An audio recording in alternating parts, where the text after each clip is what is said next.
você que ainda não me conhece, meu nome é Eduardo Campos, eu sou diretor da P-Consult, uma empresa especializada na montagem, preparação e credenciamento de empresas de vistoria veicular com foco aqui no estado de Minas Gerais. Esse vídeo é para você que está montando uma empresa de vistoria no estado e eu vou falar sobre alguns requisitos exigidos ao credenciamento, uma vez que hoje, dia 3 de janeiro, estamos próximos aí da data de abertura para o peticionamento eletrônico e é chegada a hora de os empresários se preocuparem com a questão da ISO 9001, do canal de ouvidoria, da contratação do seguro de responsabilidade civil profissional, da questão do sistema informatizado, da compra dos equipamentos e calibração deles e também dos certificados digitais, tanto da pessoa jurídica quanto dos seus vistoriadores. Então, se esse assunto te interessa, fica aqui comigo e assista até o final.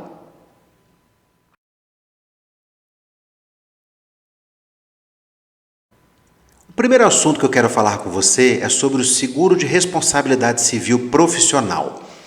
Essa exigência, ela não nasceu na portaria do Detran de Minas Gerais. Ela é uma exigência que vem da resolução do CONTRAN, a 941, agora de 2022, e eu vou explicar para você para que ela serve. O seguro de responsabilidade civil profissional, ele tem o objetivo de garantir ao usuário do serviço, o cidadão, de que ele tenha o direito a uma indenização caso a sua empresa, o seu vistoriador, ao realizar a vistoria, cometa um erro técnico e cujo resultado da vistoria, aprovado ou reprovado, cause algum prejuízo financeiro a esse cidadão. Por isso que esta apólice, ela é de responsabilidade civil profissional, tá? E a cobertura desta apólice, por uma determinação do CONTRAN, o Conselho Nacional de Trânsito, deve ser de no mínimo R$500 mil. Nossa, mas R$500 mil é muito dinheiro, quanto que isso vai custar? Calma, fica tranquilo. Nós temos seguradoras operando no nosso país e a P-Consult, junto com aí o sindicato, com o Sindev, nós fizemos uma parceria com a FreeSegur e eu vou depois colocar aqui na tela o número do WhatsApp do Guilherme, que é o responsável pela FreeSegur, onde você vai poder contratar diretamente com ele o seguro a um custo muito justo, um valor muito justo, e você poderá inclusive escolher se você quer contratar uma apólice com uma vigência de 1 ano ou a apólice com vigência de 2 anos. Essa escolha do período de vigência é a sua comodidade, é aquilo que for melhor para você. Lembre-se que o credenciamento da empresa de vistoria terá vigência de 2 anos. Então, se você tiver o recurso financeiro e entender que justifica já você contratar o seguro por 2 anos, fique à vontade e você estará sendo bem atendido pela FreeSegur e certamente atendendo à exigência da resolução do CONTRAN e da portaria 935 do Detran. Lembre-se ainda que, quando você contratar o seguro, nós teremos que apresentar o que no peticionamento eletrônico? 2 documentos. Teremos que apresentar a apólice de seguro de responsabilidade civil, ela precisa estar emitida em nome da pessoa jurídica, da sua empresa. Atente-se de que o endereço que constar na apólice deve obrigatoriamente ser o endereço da sede da sua empresa. E o segundo documento que teremos que apresentar é o comprovante de pagamento da quitação integral do prêmio, que será cobrado de você, tá? Esses 2 documentos são obrigatórios e então, após você contratar o seguro e a FreeSegur fazer a emissão da apólice, você, por favor, nos encaminhe a apólice e o comprovante de quitação integral. Com esses 2 documentos, você terá menos um requisito a se preocupar com o processo de credenciamento. Entendido?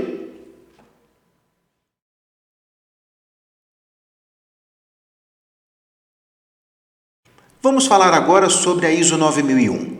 A ISO 9001, assim como o seguro de responsabilidade civil profissional, ele também está lá previsto na resolução do CONTRAN, a 941. E o Detran, então, claro, trouxe essa exigência ao processo de credenciamento. Agora, há um detalhe muito importante que não pode ser ignorado por ninguém neste momento, que é como comprovar o atendimento a esse requisito. Vamos pensar o seguinte: esse momento inicial, 2023, nós estamos fazendo, todos, sem exceção, o pedido de credenciamento pela primeira vez. Não existe ninguém credenciado. Então, há uma inteligência nesse processo de que, se nós estamos agora pedindo credenciamento pela primeira vez, é impossível que alguma empresa apresente já o certificado de Sistema de Gestão da Qualidade da norma NBR ISO 9001. E por que isso não é possível? Muito bem, a sua empresa está sendo constituída agora, não é mesmo? A sua empresa nunca fez nenhuma vistoria veicular. Se você nunca fez uma vistoria veicular, não há como, conforme a norma, você fechar o que é chamado de fechar os ciclos, ou seja, você ter evidências, registros que demonstrem que a sua empresa já operou, que ela já realizou a atividade há algum tempo. E se você não consegue demonstrar isso, é impossível a sua empresa ser certificada. E aí, avisa aos navegantes, muito cuidado com as promessas de pessoas que estão oferecendo certificados ISO 9001 para quem nunca funcionou. E eu vou te explicar com detalhe como é feito a certificação. A primeira coisa que acontece é, você precisa conhecer a norma e elaborar um sistema de gestão da qualidade. Esse sistema de gestão da qualidade não é software, gente, é documento, é papel, é um conjunto de documentos que nós temos ali. Um manual da qualidade, nós temos os procedimentos exigidos na norma para tratamento de reclamações, para tratamento de não conformidades, para ações corretivas, ações preventivas e, obviamente, os procedimentos administrativos e técnicos, que aí são específicos de cada tipo de negócio e de cada empresa. Vamos lá, vamos pensar na empresa de vistoria. Você certamente terá um procedimento de vistoria e possivelmente 2, o certo é inclusive 2, um procedimento específico para a vistoria de veículos leves e um procedimento específico para a vistoria de veículos pesados. Uma vez que a ECV também está obrigada a fazer a vistoria móvel, você terá que ter um procedimento específico no seu sistema da qualidade para fazer a vistoria móvel.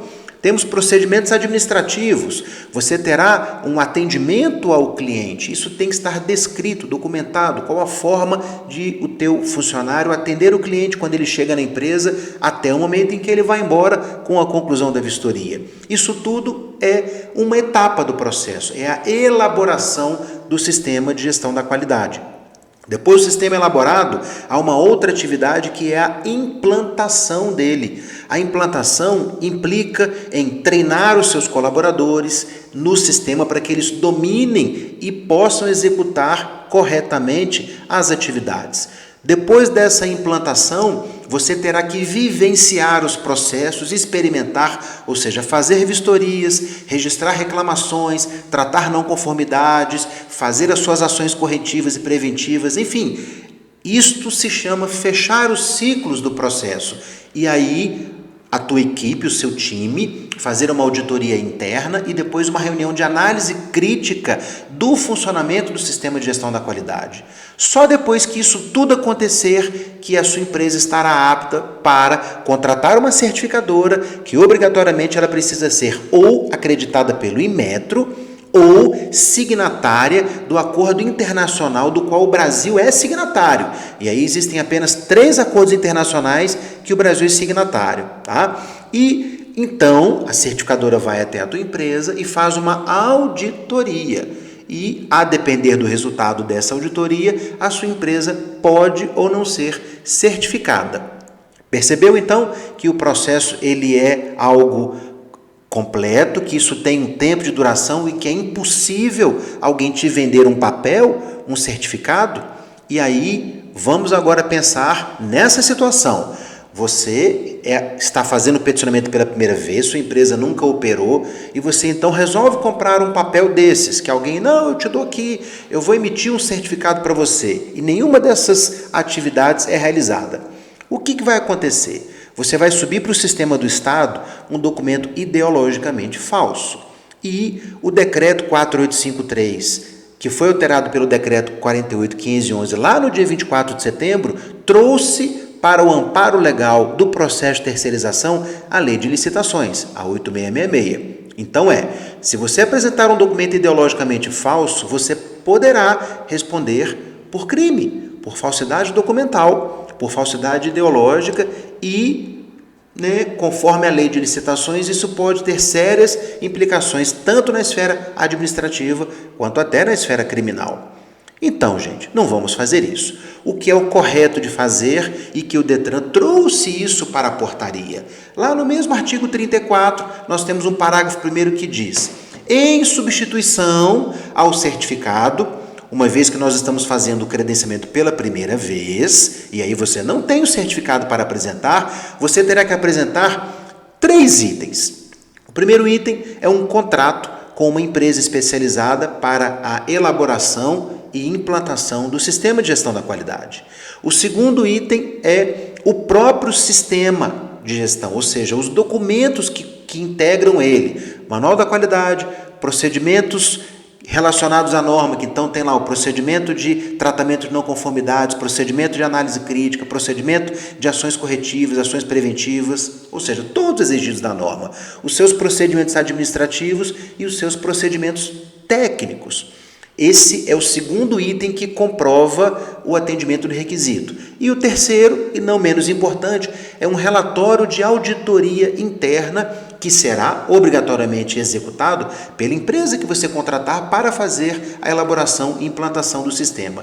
Então, com esses 3 conjuntos de documentos, nós estaremos evidenciando que a sua empresa, primeiro, ela possui agora um sistema de gestão da qualidade documentado e que esse sistema está em processo de implantação e que você está preparado para, no futuro próximo, receber a certificadora e, sem dúvida alguma, claro, fazer o correto para que você tenha a certificação.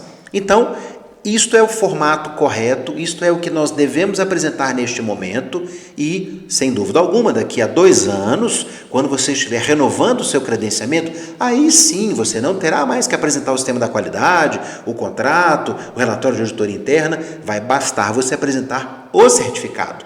Mas aí será um documento legítimo, correto, feito de acordo com aquilo que determina não apenas a resolução do CONTRAN e a portaria do DETRAN, mas o que determina, gente, é a nossa competência, o nosso caráter, a seriedade com a qual nós estamos levando este processo de terceirização no nosso Estado. Não é isso mesmo? Então, você pode contratar qualquer empresa no mercado para executar essas atividades para você. A PConsult oferece esse serviço para os clientes que já contrataram a consultoria por um custo mensal de apenas R$ 250. E esses R$ 250 você pagará somente depois que você estiver trabalhando, depois que a sua empresa for credenciada. O único custo que você terá com a PConsult neste momento é o valor de R$ 500 para custear justamente a elaboração do sistema específico para você e a realização do relatório de auditoria interna, da auditoria interna do sistema. É apenas esse custo. Para quem não é cliente da PConsult, da consultoria, aí, é claro, isso custa um pouquinho mais caro, a mensalidade é de R$ 300. Então, entendeu como é que funciona? Entendeu que não é a hora de apresentar certificado e quem apresentar está se colocando em risco, porque possivelmente estará aí cometendo um crime, uma fraude. Então, vamos fazer o correto e você querendo então contratar o serviço da PConsult, a gente pode imediatamente te atender, elaborar o sistema, fazer a auditoria interna para que você esteja tranquilo e ter menos um requisito para se preocupar para o dia do seu peticionamento. Ok? Vamos junto!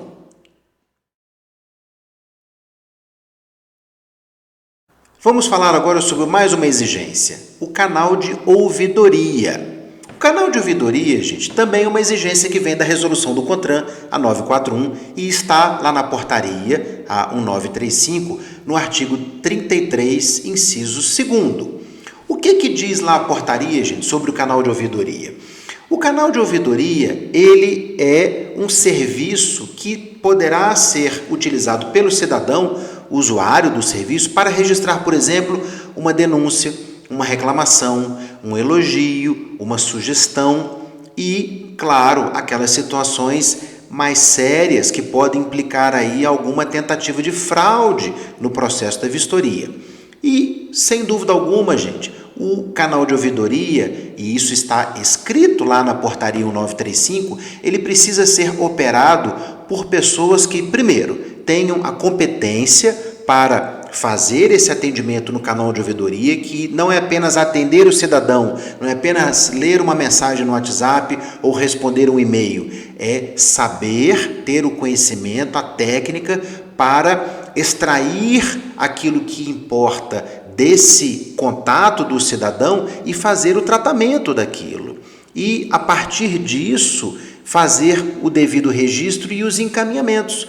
Então, por exemplo, se algum cidadão entra em contato para fazer uma sugestão sobre a sua empresa de vistoria, o ouvidor, a pessoa que opera o canal de ouvidoria, ao recepcionar essa comunicação do cidadão e entender que isso se trata apenas de uma sugestão, ele fará o devido registro e encaminhamento para a sua empresa. E olha que interessante, gente, como é que nós temos um link direto entre o canal de ouvidoria e a ISO 9001. Lá na ISO 9001 nós temos um procedimento obrigatório que trata justamente sobre essas interações do cidadão com a empresa, que é um procedimento para tratamento de reclamações, de denúncias, de sugestões. Então, um atendimento feito pelo canal de ouvidoria, isso entra como sendo um input no seu sistema de gestão da qualidade da ISO 9001 e que deverá ser tratado pela sua empresa. Ao mesmo tempo, se o cidadão faz ali uma denúncia de uma irregularidade praticada pela sua empresa ou pelo seu vistoriador, o canal de ouvidoria, o ouvidor, ele tem que ser imparcial para poder entender aquele processo e fazer, inclusive, a coleta das informações adequadas disso e, sem dúvida alguma, ele terá a obrigação de direcionar aquela denúncia não apenas a você na sua empresa, mas também ao Estado, ao Detran, porque aquela denúncia, se tiver fundamento, se for uma verdade, ela pode descortinar uma fraude ou uma falha no processo que, sem dúvida alguma, tem ali na resolução do CONTRAN 941 as previsões das sanções, que podem ir desde uma advertência, passando pela suspensão do credenciamento por 30, 60 ou até 90 dias e, por fim, a pior das sanções, a cassação do credenciamento e o banimento dos sócios do mercado.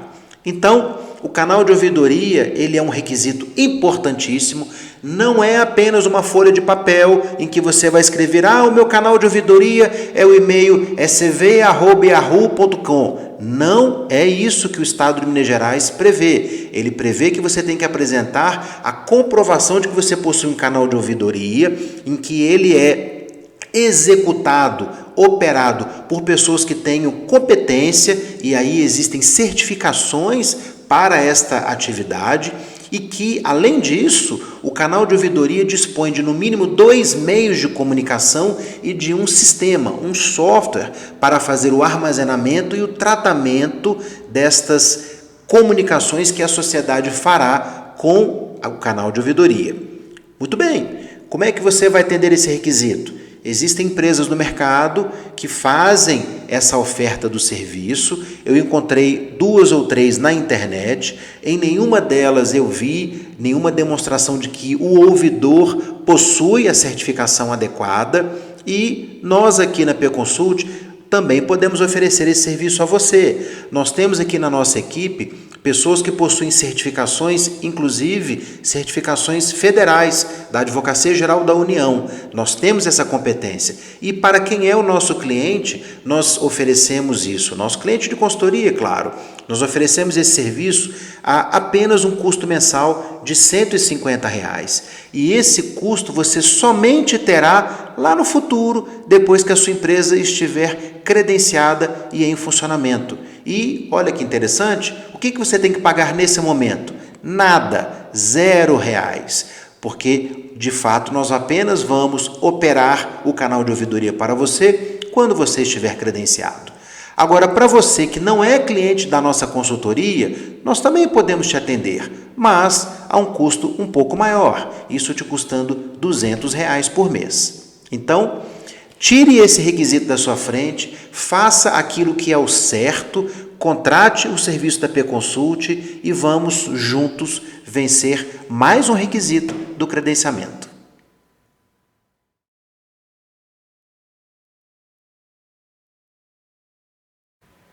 Vamos falar agora sobre dois requisitos que são muito importantes e que eles se interrelacionam, e até por isso eu vou falar sobre eles juntos, para que fique mais claro o entendimento para você. Agora é hora da gente falar sobre os equipamentos exigidos para a vistoria e sobre o sistema informatizado, um requisito super importante para o funcionamento da sua empresa. Muito bem. Nós temos lá na portaria 1935 a exigência de comprovação de uma infraestrutura que compreende a demonstração do atendimento de 12 equipamentos, uma dúzia de equipamentos. E isso tem causado muita confusão, as pessoas falam, o que eu tenho que comprar, quantas unidades eu tenho que comprar em função da quantidade de box que eu tenho? Pois bem, fique tranquilo, vamos explicar isso aqui agora para você.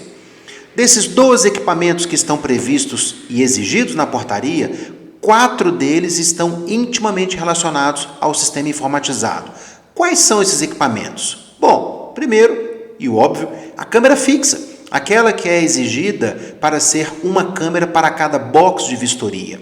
Esta câmera, gente, ela necessariamente precisa ter alta qualidade, alta definição, ela não irá gravar áudio obrigatoriamente e ela será comandada, acionada, o ligar e desligar pelo sistema informatizado da empresa de tecnologia da informação que você escolher para trabalhar para você. Esse equipamento, esta câmera, ela deverá ser instalada de tal forma que garanta a visualização completa da vistoria sendo realizada pelo seu vistoriador no box. Não pode ter nenhum tipo de obstáculo, de obstrução que impeça não apenas a gravação, mas a definição dessa imagem.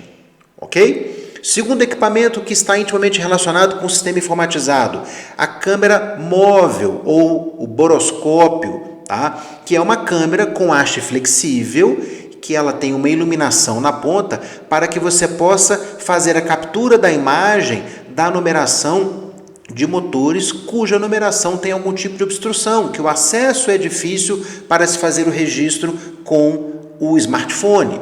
Estas câmeras, elas obrigatoriamente devem estar integradas com o sistema informatizado. Então, se você está pensando em comprar, vou comprar aqui uma câmera endoscópica que uma pessoa me disse e tal. Não, calma, alto lá. Compre apenas a câmera que for indicada pela empresa de TI. Porque se este equipamento não funcionar integrado ao sistema, ele não poderá ser utilizado. E por que isso, gente? Porque o Estado ele quer evitar a possibilidade de manipulação destas imagens. Ou seja, você não pode ter uma câmera móvel, um boroscópio, em que a imagem é armazenada num cartão de memória, por exemplo, e depois você tira esse cartão de memória da câmera, coloca no computador e sobe essa foto para o sistema. Isso não é permitido, isso é proibido. Então, somente câmeras móveis que sejam integradas ao sistema informatizado. Terceiro equipamento que é de suma importância e aí vale muito a vivência para você comprar é o smartphone, gente. Todo vistoriador obrigatoriamente terá que ter um smartphone. Este smartphone é nele que estará o sistema de vistoria, então é necessário que ele tenha algumas configurações mínimas para que atenda ao sistema informatizado que você contratar, pois ele tem que funcionar de acordo com a exigência do sistema. Não é qualquer smartphone que atende a necessidade e mais do que isso, você precisa de consultar a empresa de TI pela vivência dela, qual smartphone realmente, como se diz, aguenta o pedaço. Porque imagine, gente, um vistoriador com o celular na mão ali 8, 9 horas por dia, todos os dias da semana, nós temos que nos preocupar com a durabilidade da bateria, com a resistência desse equipamento para uma eventual queda, para um eventual contato com uma superfície quente. Quando ele for tirar a foto da numeração do motor, muitas das vezes o veículo está com o motor quente, ele acabou de estacionar o veículo dentro da sua empresa. Então é preciso pensar não apenas nas características do smartphone no que se refere à memória, processamento, etc., mas também no que se refere a essas características operacionais, resistência à queda, resistência a calor, resistência ao vistoriador, ou seja, algo que dê conta da operação do dia a dia. Quem é o especialista para poder te dar isso em detalhes, para que você faça uma boa compra com menor custo e seguro para que isso funcione ao sistema, a empresa de TI. E o quarto equipamento que está também relacionado a isso é o leitor biométrico. Nossa, muita gente está fazendo confusão com essa questão do leitor biométrico. Vamos primeiro pensar o seguinte: a portaria ela é taxativa ao dizer que o leitor biométrico ele fará um reconhecimento biométrico da face da pessoa. Não é impressão digital, gente, não é dedo. Biometria é uma característica do ser humano. Ela pode ser tanto uma impressão digital, quanto ela pode ser a face, a íris, né? O batimento cardíaco. Existem várias formas de você identificar uma pessoa biometricamente. O que o Estado, que o Detran determinou que a única forma de identificação do vistoriador é o reconhecimento facial. Agora, vamos pensar, para que eu vou precisar de um equipamento para reconhecimento facial se a minha empresa de TI, aquela que você escolheu, se ela vai utilizar como reconhecimento facial a própria câmera do smartphone? Ela teve a inteligência de integrar a câmera do smartphone para fazer esse reconhecimento facial. Então, aquelas pessoas, aquelas empresas que contratarem uma empresa de TI que detém esse know-how, que detém essa tecnologia para que o reconhecimento facial possa ser feito pelo próprio smartphone, é menos um equipamento que você precisa na sua loja. E, gente, falando de empresa de TI, vamos lá. Nós temos aqui a Oxinet, ela é a maior empresa do mercado do país, é a que tem a maior experiência. Não faz muito tempo eu fiz uma live, muitos de vocês participaram, o Luiz Neca, diretor da Oxi, participou, vocês tiveram a oportunidade de conhecer a Oxi. A hora de contratar a Oxi é agora, gente. Nós precisamos que vocês, então, contratem a Oxi para que a gente possa resolver essas questões dos equipamentos. Quando eu aqui, seu consultor, tiver que peticionar o Detran, encaminhar para ele a questão do smartphone, a questão da câmera fixa, a questão da câmera móvel, a questão do leitor biométrico, eu tenho que ter a informação da Oxi. Eu preciso que você tenha fechado o contrato com a Oxi. E vamos lá, a Oxi ela está em processo de credenciamento, né? Você não irá pagar nada para ela, quem vai pagar pelo serviço que ela irá te prestar é o Estado, isso está lá no decreto 48453, você tem que apenas tomar a decisão, escolher com qual empresa trabalhar. Aí você vai se perguntar, mas por que o Eduardo está então trabalhando com a Oxi? Muito simples, gente. Eu trabalho com quem é bom, eu trabalho com quem tem competência, eu trabalho com quem tem vivência, com quem de fato irá entregar um bom serviço para o meu cliente. Eu quero o melhor para você. E o melhor se chama Oxinet. Eu vou colocar aqui depois o telefone da Oxi para você entrar em contato agora mesmo com o Luiz Neca, lá na Oxi, com o time comercial e assinar o contrato com eles, ok? E assim, dos 12 equipamentos que nós temos aqui na frente para resolver, 4 já estarão resolvidos. 1/3 disso estará resolvido, porque aí nós teremos a definição. Qual é o smartphone? Ah, é o Motorola G20, é o não sei o quê. Aí nós vamos então, junto com a Oxi, em função daquilo que é a estrutura da sua empresa, se você terá 2 box, 4 box, 8 box, 16 box, tudo isso interfere em qual smartphone, em qual câmera móvel comprar, ter, para que a sua empresa funcione redondinho. Legal? Muito bem. Agora vamos aos outros equipamentos e a portaria 1935, aquela de sábado, do dia 24 de dezembro, presente de Natal para todos nós, ela trouxe um outro elemento que quase ninguém se deu conta. No momento em que ela diz que todos nós, obrigatoriamente, teremos que estar aptos a fazer a vistoria móvel, isso implica dizer que aquele kitzinho de equipamentos que está lá escrito na portaria desde a 1766 para a vistoria móvel, todos agora terão que ter, uma vez que para todos será designado a realização da vistoria móvel. Muito bem, então quais são os equipamentos que nós temos? Os outros 8 equipamentos que nós vamos ter que comprar, e aqui agora eu vou dizer para você a quantidade necessária e as características desse equipamento. Vamos lá? Muito bem, o primeiro equipamento, que também já deu muita confusão, já falei na live, tem outros vídeos meus onde eu falo sobre isso, é o tal do dispositivo para a elevação do veículo. A portaria, com muita inteligência, nos traz 4 opções. Você tem a opção de comprar um elevador automotivo, aquele elevador que tem oficina mecânica. Você tem a opção de trabalhar com o fosso, que as pessoas, alguns chamam de vala, e ela tem uma medida específica de largura mínima e máxima, altura mínima e máxima e um comprimento determinado.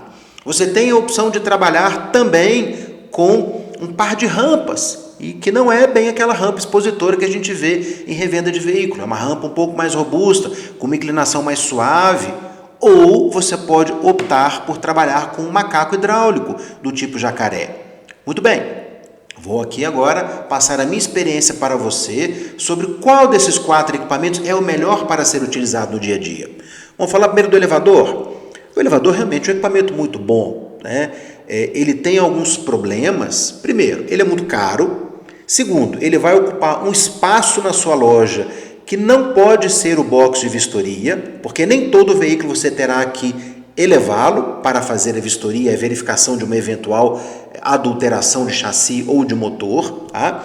É um equipamento que requer uma manutenção mensal, porque você terá que manter ele lubrificado, a questão das partes elétricas dele, porque ele é um funcionamento eletrohidráulico. E, além disso, é um equipamento que traz algum risco na operação. O teu vistoriador, se ele não souber operar um elevador, ao subir um veículo no elevador, há o risco de causar danos ao veículo ou até mesmo esse veículo cair do elevador. Eu, Eduardo, engenheiro, mercado há mais de 25 anos, eu não compraria um elevador. Para mim, ele é um equipamento que não é o melhor dos 4 que nós temos. Muito bem. Segunda opção, o fosso. O fosso ele tem uma dimensão especificada na norma da ABNT, isso está reproduzido lá na portaria. Ele vai ocupar um espaço imenso na sua empresa, não poderá estar num box de vistoria e também é um equipamento que traz riscos, porque é um buraco no chão da sua loja. Um próprio vistoriador ou um usuário, um cidadão, ao passar pelo fosso, tem o risco de, eventualmente, ele cair ali. Eu já vivenciei situações de o próprio vistoriador querer pular o fosso, ele errou o pulo, caiu lá dentro e quebrou a perna. Pensa numa confusão. Então, não é a melhor opção. A terceira opção, gente, é o par de rampas.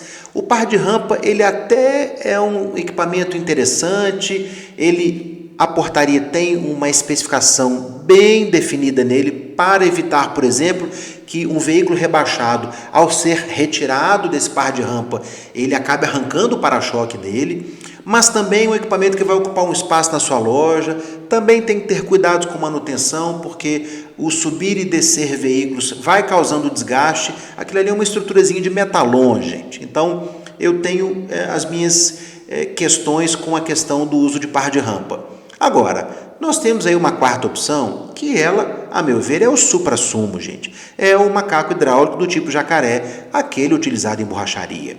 Você compra esse equipamento a um bom custo, tá? Nós temos aí a oferta no mercado de macacos desde R$ 1.100 a R$ 1.500, R$ 1.600. Claro, existem diferenças de qualidade e fica a dica, aviso aos navegantes. Nós temos que nos preocupar com a altura do macaco.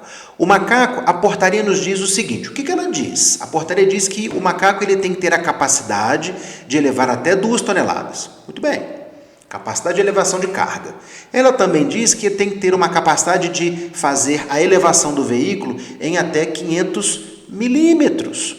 Ok, isso é uma especificação simples para você identificar no mercado e comprar. Mas o que a portaria não diz, e que isso é o dia a dia do teu negócio, é qual é a altura mínima do macaco para que ele consiga entrar embaixo do veículo e elevá-lo. Aí nós temos 2 tipos de macaco. Nós temos o macaco convencional e nós temos um macaco que ele é rebaixado. Ou seja, ele precisa de apenas 8 centímetros do chão até a estrutura do veículo para que ele entre ali e faça a elevação do veículo. Mas qual a importância disso para mim? Como? Você receberá veículos rebaixados. Você receberá veículos que podem estar a 10 centímetros do solo. E se você tem um macaco que ele tem mais do que 10 centímetros de altura mínima, você não vai conseguir utilizar esse macaco naquele veículo rebaixado e que talvez você precise de fazer a elevação para verificar um indício de adulteração.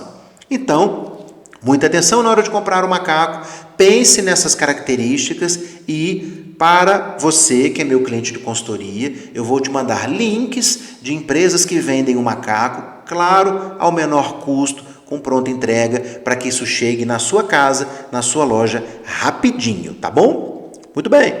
O que nós temos também de equipamento, gente? E aí as pessoas acham, isso é uma bobagem. Nós temos aqui exigência de trenas, de paquímetros e de profundímetros. E antes que eu me esqueça, hein? Quantos macacos do tipo jacaré eu preciso comprar? Basta uma unidade, independente de a sua ECV ser de pequeno porte, médio porte, grande porte, de você ter 2 box ou 16 box. Basta um macaco hidráulico do tipo jacaré, mas com esses cuidados que eu falei para você aqui, ok? Muito bem, vamos falar dos equipamentos dimensionais. Trena de 5 metros, trena de 50 metros, o paquímetro e o profundímetro. Estes equipamentos eles têm uma característica dimensional e eu fiz aqui testes, gente. Eu comprei 18 modelos de trena de 5 metros e mandei todas para calibração no laboratório, porque todos esses 4 equipamentos, obrigatoriamente, eles têm que ser calibrados por um laboratório. Este laboratório ele tem que fazer essa calibração rastreável no sistema da RBC, ok? E dos 18 equipamentos que eu comprei, das 18 trenas que eu comprei, porque nós temos aí uma inundação de produtos importados de diversos países, apenas 4 foram calibrados e que podem ser utilizados numa empresa de vistoria. Por que isso, gente? Quando você compra um equipamento dimensional e manda calibrá-lo, é muito importante que na calibração, o relatório que virá para você, essa calibração ela é feita em vários pontos. Então, exemplo, uma trena de 5 metros, ela será calibrada, por exemplo, medições a cada metro e, claro, as medições iniciais, medição de 1 centímetro, de 10 centímetros. E, ao fazer essa calibração, o laboratório ele acaba identificando um erro de medição. Se esse erro for maior do que 1 milímetro, a tua trena ela não pode ser utilizada, ela está inadequada para uso. Mas por quê? Porque um erro de 1 milímetro, a depender daquilo que você está medindo, irá impactar em aprovar ou reprovar aquele veículo naquele requisito. Por isso que nós temos os intervalos de calibração e o erro máximo admissível que virá no seu certificado. Então, não se engane, não é só comprar uma trena no Mercado Livre, mandar no laboratório calibrar e vir de lá o certificado. Se você não analisar criticamente o certificado para verificar se o teu equipamento está apto para uso em função dessas características que eu acabei de dizer, o teu equipamento não poderá ser utilizado e, sem dúvida alguma, o seu pedido de credenciamento terá ali uma pendência. Então, trena de 5 metros, trena de 50 metros, paquímetro e profundímetro, existem dezenas de modelos no mercado. Vamos comprar aqueles equipamentos que já foram testados, que já foram calibrados, para que a gente possa ter assertividade e segurança na execução do processo de vistoria. Algumas pessoas falaram, tem empresa que já vende o equipamento calibrado. Olha, pode até ser que tenha. Entretanto, o certificado de calibração, ele precisa ser emitido em nome da sua empresa, em nome da sua empresa de vistoria. Ele não pode estar emitido no nome do vendedor do equipamento. Além disso, para a calibração, e aí nós temos um link disso, mais uma vez, com a certificação da ISO 9001. Lá na certificação da ISO 9001, nós temos como um dos itens obrigatórios, se eu tenho equipamentos que requerem a calibração metrológica, a verificação metrológica, eu tenho que ter uma lista de patrimônio. Isso, inclusive, é um requisito, é uma exigência da portaria que nós teremos que apresentar, tá? A lista de patrimônio. Então, eu compro a trena, eu tenho que patrimoniar esta trena, eu tenho que etiquetá-la com uma identificação de um código único da minha empresa e isso vai para o laboratório. O laboratório, ao emitir o certificado, ele tem que identificar a minha empresa, a minha ECV, e identificar o número de patrimônio do equipamento de acordo com o meu sistema de gestão da qualidade. Se vier um certificado que não tem essa identificação, meu amigo, você pode ter um problema e o seu equipamento pode ser recusado no processo de credenciamento. Então, como que nós vamos fazer isso? Você que é meu cliente, você vai receber um link daquelas trenas que eu testei, que eu validei, para que você possa fazer a compra.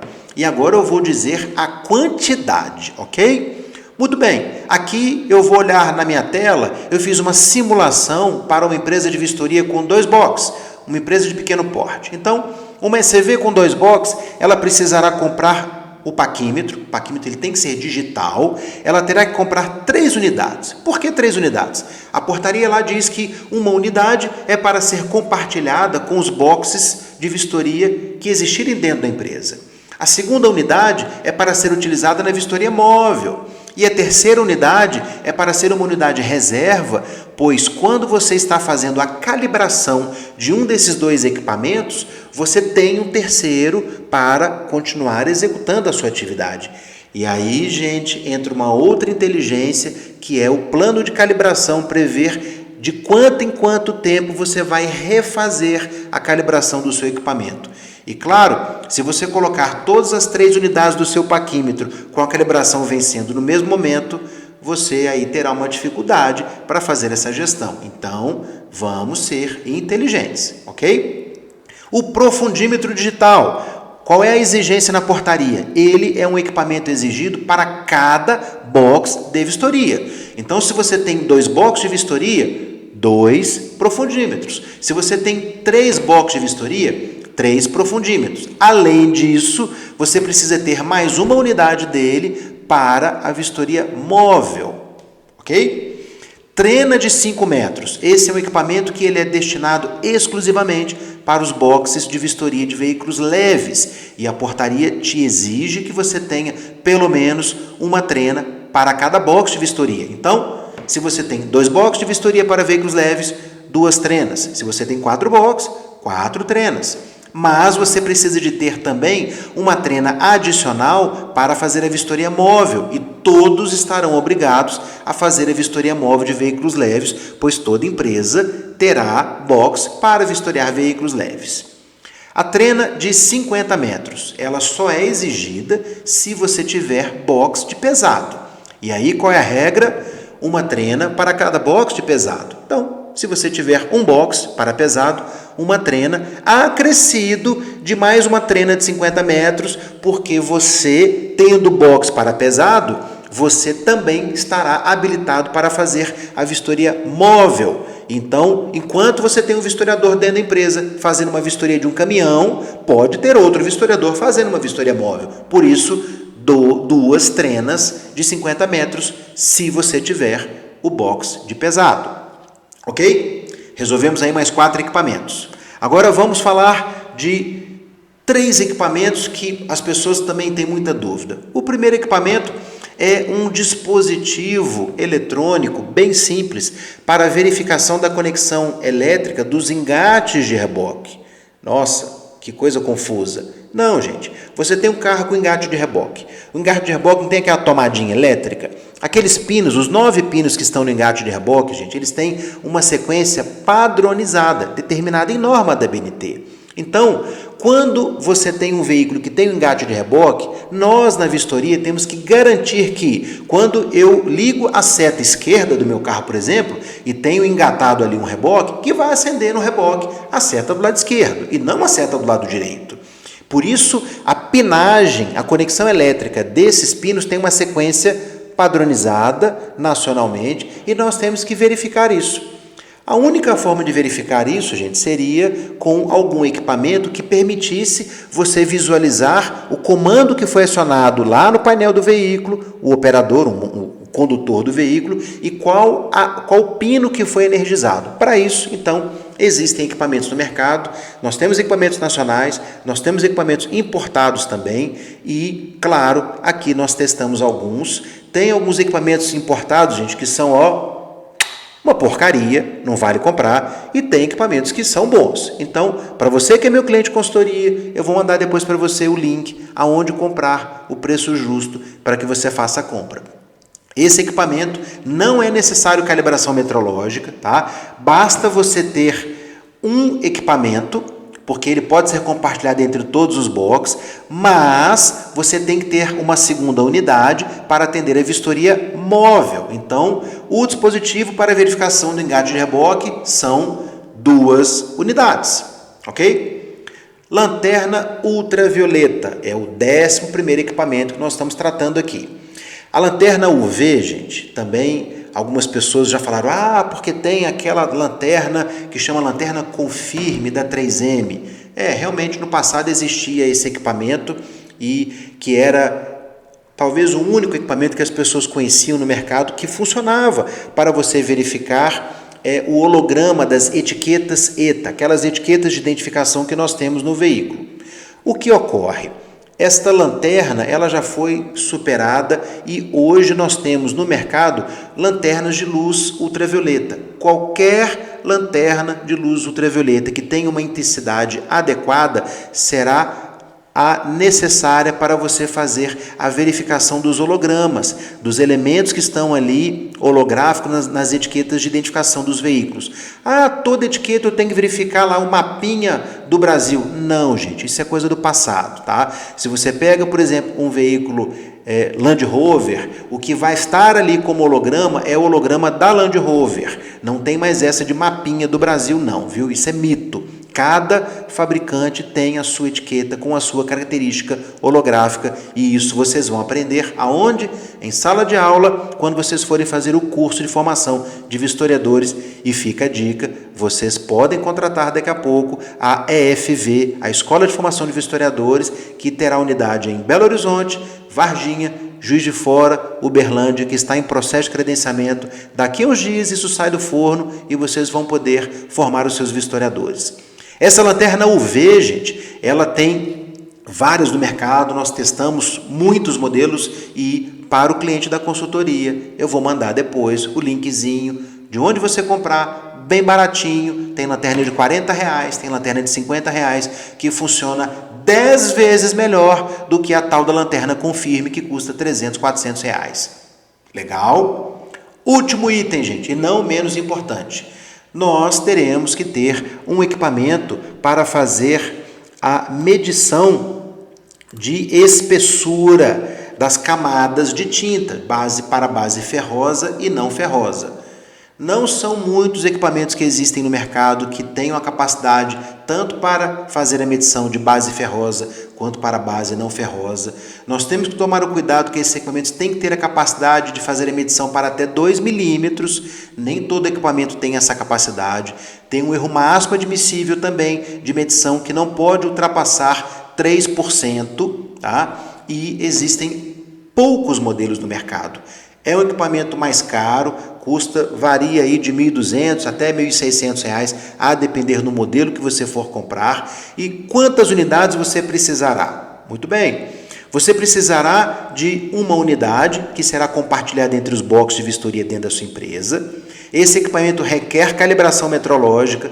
No estado de Minas Gerais nós temos apenas um laboratório que está apto, que tem escopo para poder fazer este tipo de calibração. Claro, nós aqui da PConsult, para os nossos clientes de consultoria, nós nos antecipamos e fechamos uma parceria com um outro laboratório muito grande para que possa atender a demanda de vocês, e isso eu vou passar depois para os clientes como mensagem.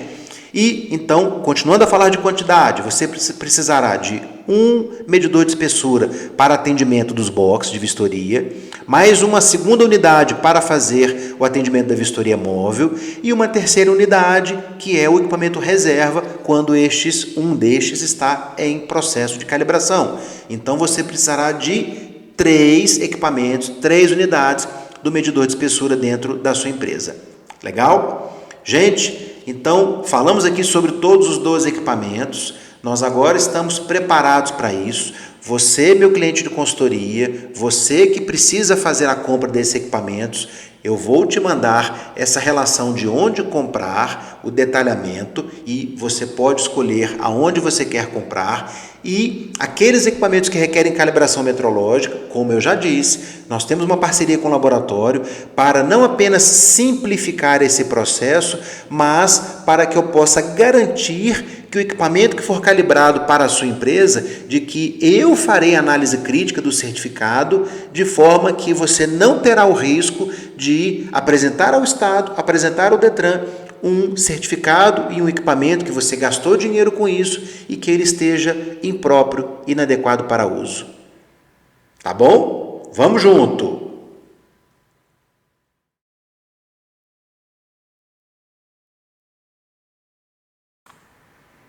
Agora nós vamos conversar sobre o último item desse nosso papo, dessa hora de hoje, que é sobre a questão do certificado digital.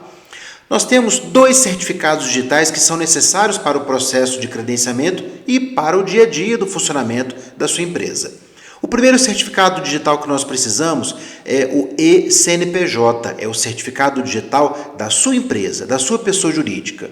Mas por que você precisa do certificado digital eCNPJ? Porque é a partir dele que nós faremos o cadastramento da sua empresa no sistema de credenciamento de empresas do Detran, lá no SCE. É por este sistema que nós vamos fazer o peticionamento eletrônico. Então é importante que você faça a emissão do certificado digital eCNPJ. Caso você não tenha aí uma parceria com o teu contador para que faça a emissão desse certificado digital, fala comigo, me manda depois uma mensagem aqui no Zap que eu vou te indicar uma empresa para fazer a emissão do certificado. O que é recomendável no que se refere ao eCNPJ? Que você faça ele no formato A1. O formato A1 é aquele formato eletrônico. Ele é, na verdade, um arquivo de computador que poderá ser instalado. E por que o certificado digital no formato A1? Para que você possa, por exemplo, compartilhar com o seu contador, para que ele faça todo o trâmite legal e burocrático de informações devidas aos órgãos da Receita Federal, Receita Estadual e Municipal, e para que, inclusive, você possa compartilhar aqui com a PConsult, para que nós possamos fazer o peticionamento eletrônico e o acompanhamento do seu pedido de credenciamento através do SCE.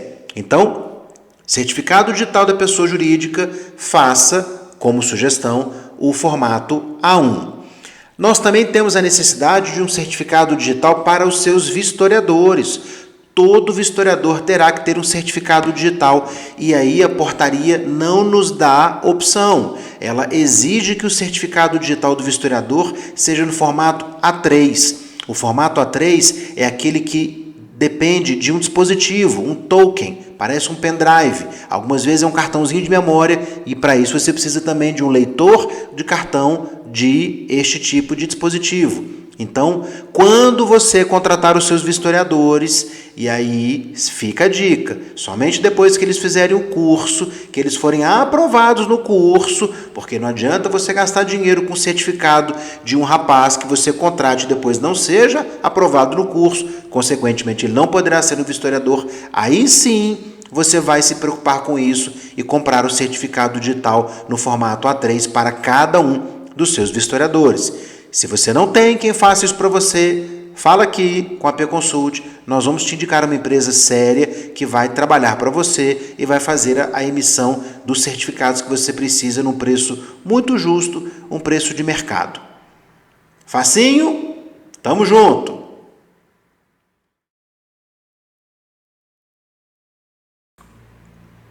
Muito bem, então depois desses nossos 53, quase 54 minutos de conversa, você está muito melhor preparado para poder enfrentar agora as próximas etapas e para aquelas pessoas que contrataram a consultoria da PConsult, sabem que estão trabalhando com quem realmente conhece do assunto. Então você que é meu cliente, você sabe, pode contar conosco. Estaremos agora trabalhando contigo a compra dos equipamentos, a contratação do sistema, do certificado digital, da ISO, ouvidoria. Só você mandar a mensagem para que a gente então providencie aquilo que você escolher, ok? E vamos adiante. E você que ainda não contratou a PConsult, que ainda está na dúvida de qual caminho seguir, ou de repente está seguindo um caminho que você não está vendo que terá condições de entregar a você aquilo que realmente você precisa, ei, venha para cá, converse conosco, saiba que aqui você estará trabalhando com quem realmente conhece o assunto. Nós somos um time de campeões, já temos aqui mais de 300 unidades trabalhando com a nossa consultoria em todo o estado de Minas Gerais. Nós trabalhamos muito, com muita seriedade, com muita responsabilidade, muito compromisso naquilo que a gente faz e não tenha dúvidas. Se nós aqui identificarmos que no seu processo tem algo que possa ser um problema, nós não vamos esconder isso de você, nós não vamos mentir, jamais vamos te enganar, porque nós temos um compromisso com os nossos clientes e mais do que isso, um compromisso com o Estado de Minas Gerais, com o resultado que será entregue aos nossos cidadãos, para que a gente tenha realmente um processo de vistoria que tenha capacidade de salvar vidas. Então, você que teve paciência de ficar até agora comigo aqui, assistindo esse vídeo, me ouvindo falar, saiba que você tem aqui um porto seguro e venha junto trabalhar conosco. Um beijo no coração e até o próximo vídeo. Tchau, tchau!